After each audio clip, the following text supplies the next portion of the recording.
everyone. I know I haven't updated in a while since I've been back from Chicago, which was in May, so I owe you guys a huge update.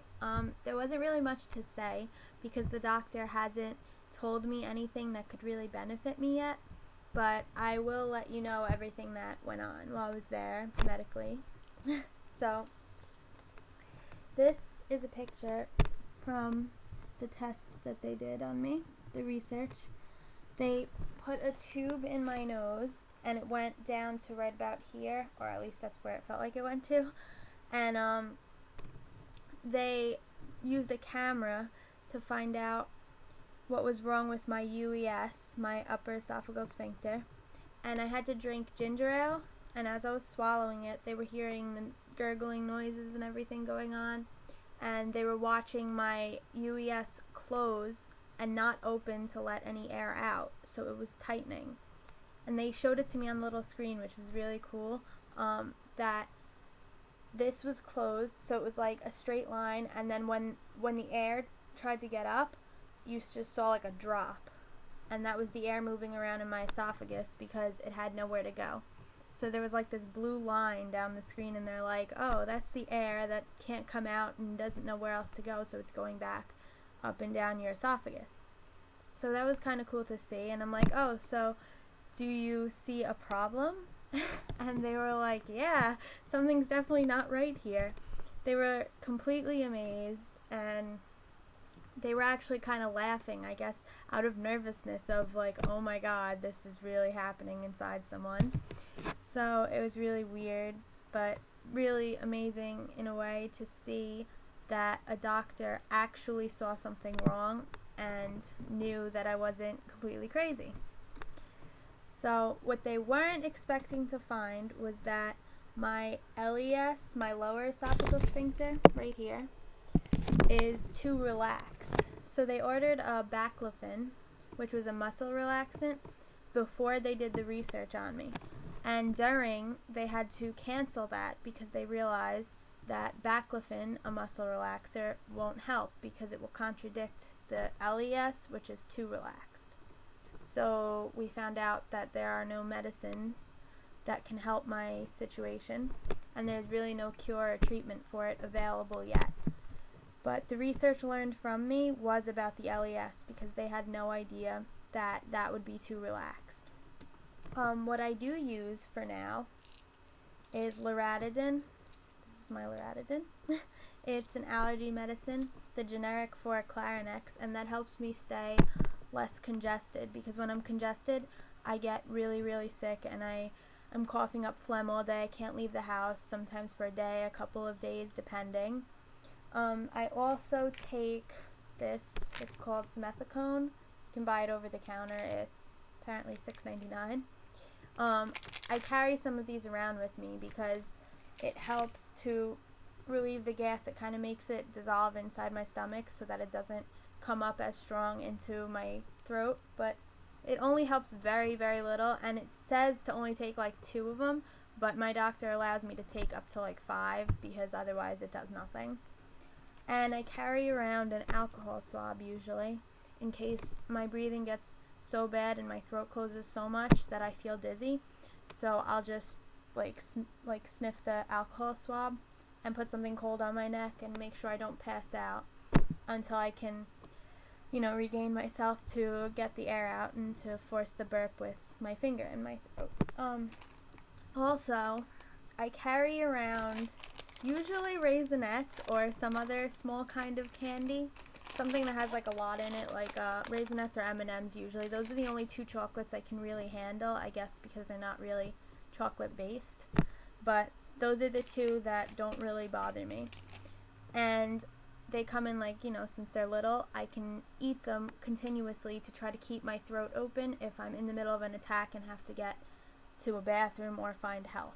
So I carry these around until, I get sometimes I get down to the whole bottom of the bag before I find somewhere to go get the air out. And obviously that makes it worse when the time comes that I do have to get the air out, but it holds off the attack for a while.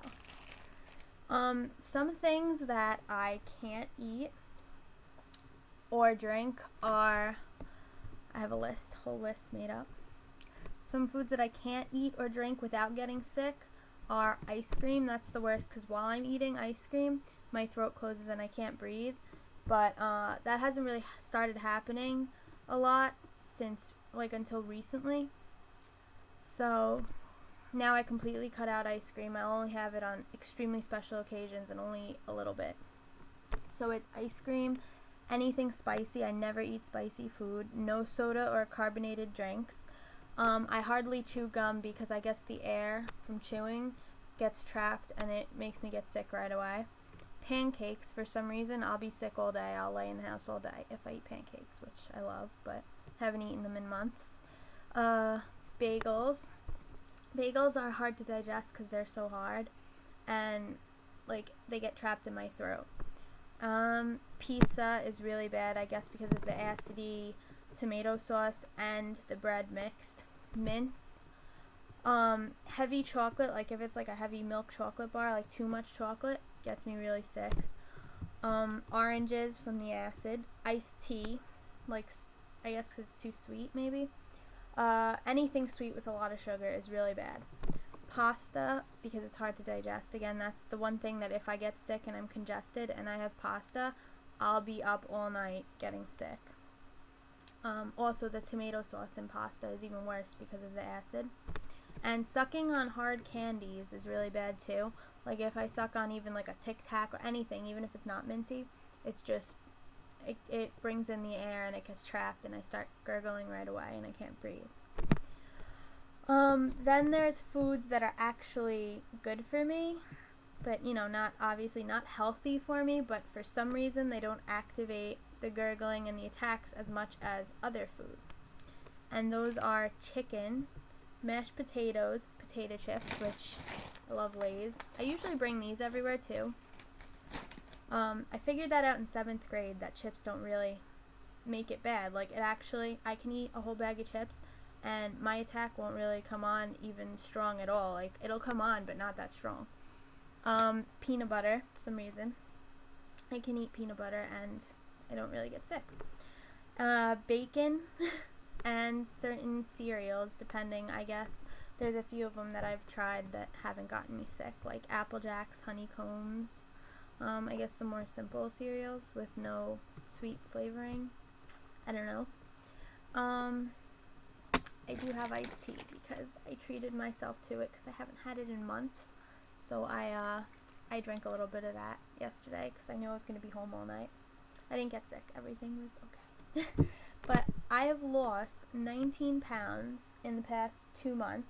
Not on purpose at all, but I'm 130 pounds now because I've been trying to not eat the heavier things that I used to eat.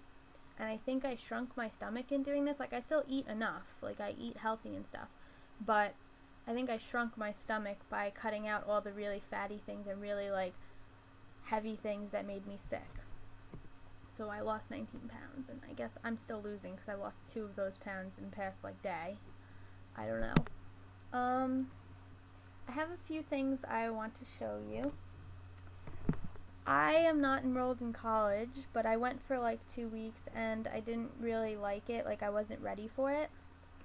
So I'm enrolled in an online course for wedding consulting. These are my books. Here's what an online course looks like.